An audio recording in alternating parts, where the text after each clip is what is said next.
Good morning and welcome back to Jollywood Studios. Now, today we will be starting with the customer service building. You see me placing down here. And I'm using information shops here because there isn't really a customer service in the game, so we'll have to fake that aspect. But yeah, with these information buildings, you can pretty much use them as the same purpose because you can advertise destinations in your park and they sell priority passes, which realistically you could get at the customer service too. Now, right now it looks like a bunch of blocks, and it will be look like that at the end, but it's going to be a circle too that I'm building here. Oh yeah, I'm trying to get that art deco thing still going, but again, I'm not an expert at architecture, so I'm just trying to get some reference images and think, hey, oh yeah, this could be art deco. I could see this in Hollywood or something. But yeah, um, it's just a small facade for a bigger backstage building, what you would normally see in a large themed amusement park like this, like Universal and Disney. I'm also expanding the original entrance area here because it was a bit weirdly shaped for such a big park. It need more space, you know. It's a big park. Now here I'm just making a little covered area for to seek shelter when it rains, and that's also the entrance to the backstage part of this building. I want this entrance area to look a bit the same in overall style, so I will copy some decorative pieces I made for the other buildings. But I mean, that if it looks good, it's good, right? It doesn't have to all be different from each other. Now, in this entrance area, I wanted to use three main colors. The first one is like beige, sandstoney kind of color, which you can see a lot of already. The second one is gray, just to get something different than the beige. And the accent color is blue to give a bit of detailing to all the buildings. Now you can already see it's starting to look very differently from last episode, and that's exactly what I wanted to achieve. Just expanding the covered area here a bit. Now, I thought the blue here was a bit too bright, so I changed it to gray and used the blue really only as an accent color throughout the area. Now, I also wanted it to be a bit more tropical or just more alive, so I thought putting some more foliage would help with that. Yeah. So for the backstage area, I thought it'd be cool to have like a hedge,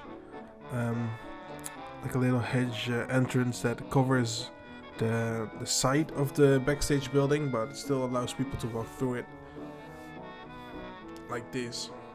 Now here's where the real fun part of this video starts, the backstage areas, because I don't need to theme it a lot because it's all the same and boxy, and I really can't tell a lot about it. I mean, yeah, so the front facade is always very detailed and the back side isn't, because guests will never see that, and thus it isn't needed to theme it. So it's just a concrete building. Now normally you would have to do some work to cover the side of the backstage area from other perspectives, but since this is just the entrance building and there isn't going to be anything behind it for now, I just keep it this way. Here I'm actually doing the foliage work I talked about. Yeah, just a lot of trees.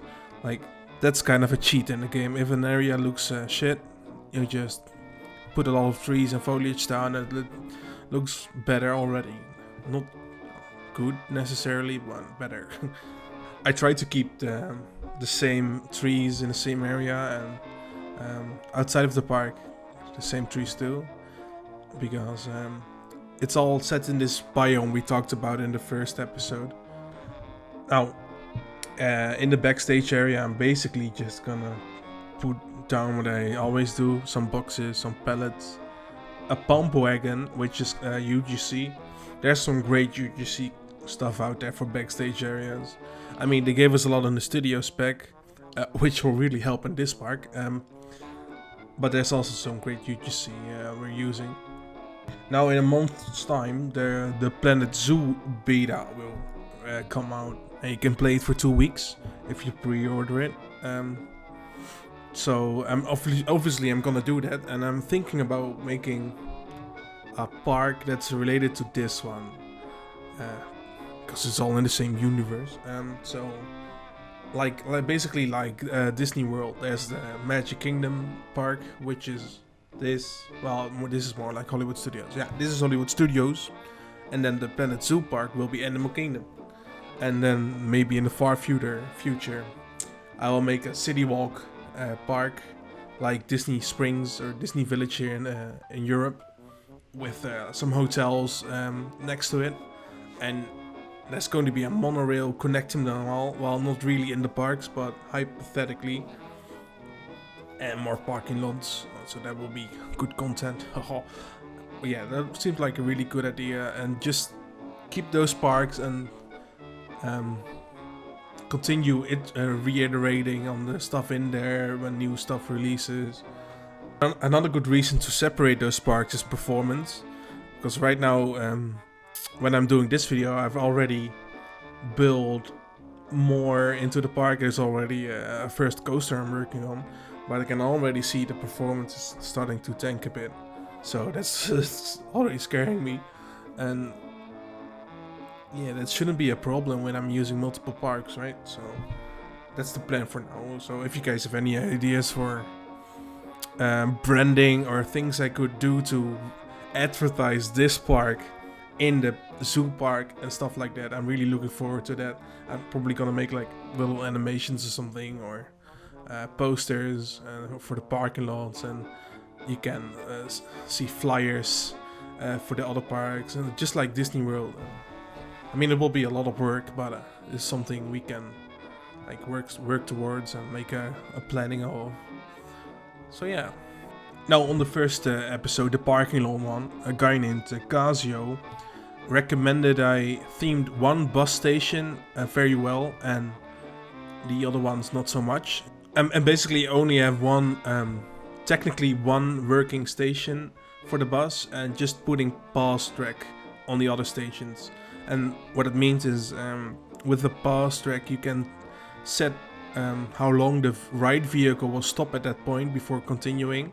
So if you plan it well, you have one station where people ride the train and come off it, and they will stop at these certain parts of the parking lot, and you have to imagine that they're going off then, and the guests who are coming back into the station are the guests coming from the parking lot. So that's what I built just there, a quick queue, and I will come back to that later in the next episode.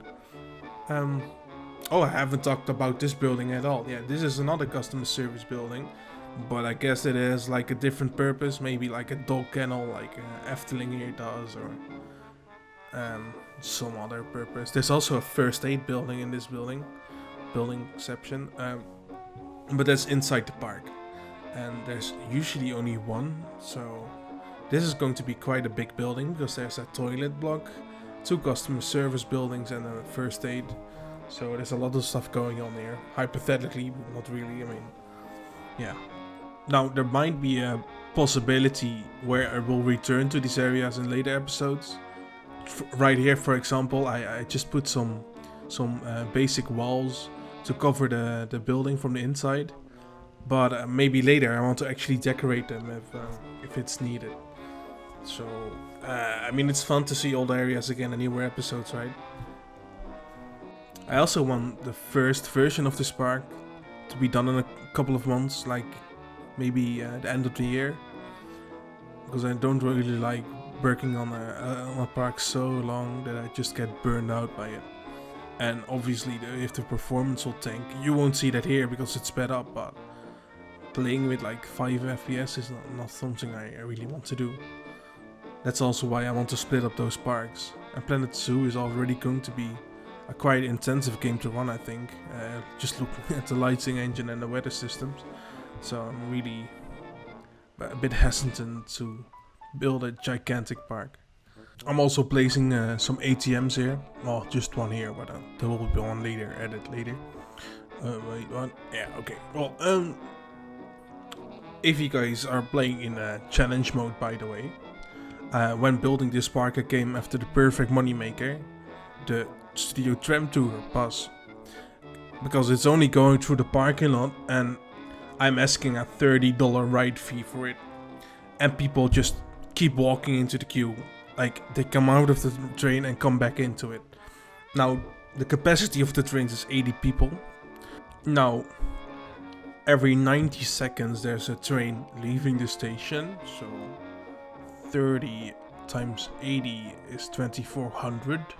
So there's $2,400 made every 90 seconds in the game. Which is in game like 18,000 a month.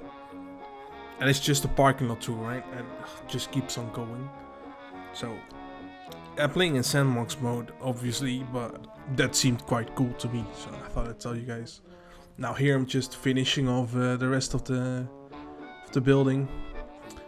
I think I'm gonna do all the backstage stuff next episode, all the detailing. But I mean that will evolve anyway throughout the series, so yeah, tune in for next episode for that one. You can already see this is a much bigger building than the other one, because there's a lot going on there. So I try to size the buildings accordingly to what's in them, as you would in real life, I guess. Now with this building I wanted to do the same with the other building with the hedges. So you won't see the building from this side, but you can see the entranceway here. Now I think that's it for today again, so thank you guys for watching and see you guys next episode, hopefully.